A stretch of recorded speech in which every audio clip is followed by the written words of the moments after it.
So today's workout is lower body. To warm up the legs, we're gonna do horse stance for 3 minutes. This is gonna start burning your legs.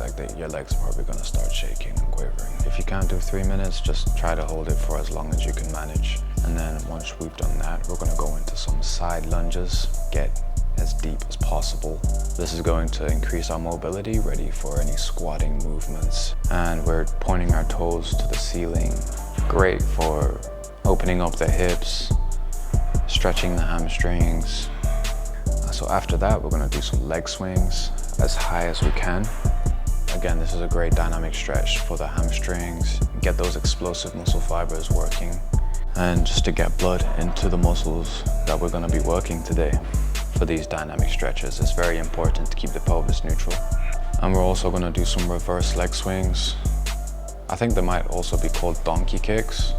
That's great to get blood into the glutes and hamstrings.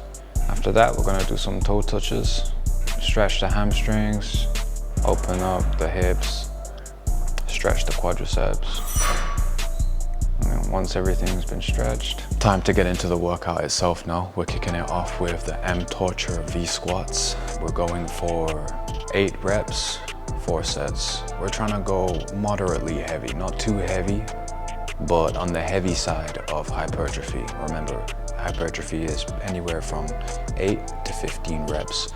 So we're gonna pick a weight which we can handle to where in which we get the 8th rep and we're like grinding for it, you know, like we're hurting on that 8th rep. Try to get as low as possible to get the full range of motion. Control it on the way down as slow as you can. And then if you can explode up, just try to get up as fast as possible. Get those fast twitch muscle fibers working. Killing 2 birds with 1 stone. We can train our fast twitch muscle fibers by going explosive on the way up and train our slow twitch by controlling it on the way down. Also, you want to take it slow on the way down anyway, because that's the portion of the rep which breaks down the most muscle fibers. After that, we'll go into the hack squat. Again, same principle. Go as low as possible, or at least go to 90 degrees. Try to explode back up. Keeping the heels planted firmly on the platform. Breathing out on the way up and breathing in on the way down. I actually like to superset this exercise with some hanging knee raises. Once I finish the set on legs, I'll just hold on to the machine and just do leg raises until failure. Because why not? Might as well hit those abs while I'm there. Okay, so we've got the legs nice and worked. We're gonna go onto the glutes. Strap yourself in on the hip thrust machine. This is great for your glutes. It's just gonna give you a booty. If you want a booty, just do hip thrusts. If you want strong glutes, do hip thrusts. If you want to improve your bedroom game, do hip thrusts. It's gonna give you something, trust me. Press your hips all the way up as high as possible. Squeeze those glutes as much as you can. And I actually like to pump it a little bit, like when you get to the top, just do a little pump and then back down. And again, slow and controlled on the way down and explosive on the way up, as much as you can. This exercise, we're doing 8 to 12 reps, 4 sets. When I say 8 to 12, do 12. Probably you'll hit 12 on the first set, but maybe you can't get 12 on the 3rd set, on the last set. So just do 8 or 10, whatever you can have. Okay, we've got the compound exercises out the way. Now it's time to hit some isolation. And we're gonna do leg extensions, hitting the quads. And I always go 1 leg at a time for these exercises on these machines, because I feel that it just eliminates any kind of imbalances that might be occurring without my knowing. Usually we have one leg or arm which is stronger than the other, depending if you're right dominant or left dominant. So when you're using a machine and you're simultaneously lifting the same weight with both legs, one leg was probably working more than the other leg and you don't really feel it. So I always like to just train 1 leg at a time.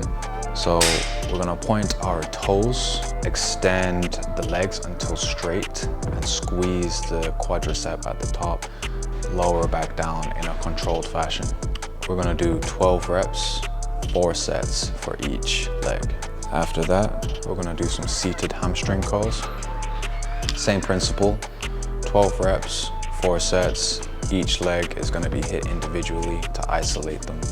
Again, nice and controlled on the negative portion of the rep, and powerful and explosive on the positive portion of the rep. And really squeeze at the top, get that full contraction in the muscle. For these 2 exercises, I always like to watch the weights and the machine go up and down. I don't know why, but it really helps me focus on the set. And I feel like I get better quality reps by doing that. I don't know why, but you should try it. Maybe it will have the same effect on you. Almost like a meditation. Okay, that's it for the legs today. We didn't do any calves, but we're gonna just go straight to abs and do some sit-ups on a decline. Once we've done that, we're gonna head over to the rack and do some hanging leg raises.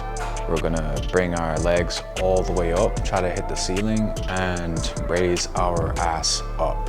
Yeah.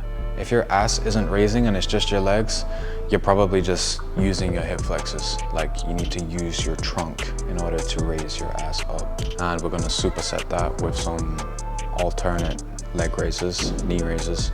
This is gonna hit the side abs, bring in the obliques, and we're gonna go side to side, make sure we crunch at the side to get the full contraction of those obliques. It may be impossible to eliminate the inclusion of your hip flexors with leg raises, so they might get a little bit tight after. If they do, just do this stretch to loosen up the hip flexors after that exercise. And that's the leg workout, guys. Give it a try in the gym, let me know how it goes, and comment down below what other exercises or form of training you'd like to see.